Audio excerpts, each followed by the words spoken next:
ছোটবেলা থেকে আজ পর্যন্ত আমি একটা গাঁজাখোর।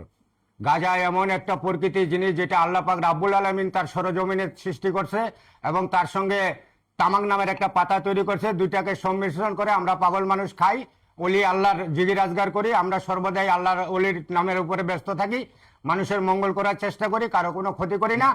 এবং গাঁজাখোর কোনোদিন কারো খারাপ কিছুও করে না। গাঁজা খাওয়া একটা মানুষের স্বাস্থ্যের দিক দিয়ে একটা উপকারিতা। গাঁজা কি গাছের পাতা? হ্যাঁ, গাঁজা একটা বাংলার জমিনে তৈরি হয়, আল্লাহর সরজমিনে সৃষ্টি হয়। তার অরিজিনাল নাম হচ্ছে ফুল, এম ফুল, গাঁজা না। তার অরিজিনাল নাম হলো এম ফুল। আমি চট্টগ্রাম থেকে খাওয়া শিখছি। চট্টগ্রামে গাঁজার নাম হলো এম ফুল। এম হলো মোহাম্মদ, ফুল হলো ফুল। মোহাম্মদ থেকে এই ফুল জন্ম। আল্লাহ পাক রাব্বুল আলামিন তৈরি করছে এটাকে। এটা কোনো মাদকের খাতা না, এটা কোনো মাদক না। কেউ মাদক বলে এই পৃথিবীর বুকে কোনো বিস্তার করতে পারবে না। এবং এই পৃথিবীর বুকে বড় বড় দেশের মধ্যে 8টা দেশে এই গাঁজাকে সম্পূর্ণরূপে একদম ক্লিয়ারেন্স দেওয়া আছে, ওষুধ হিসাবে মানুষ সেবন করবে। এটা একটা ওষুধ মানুষের, তার বেশি কিচ্ছু না গাঁজা। ধন্যবাদ।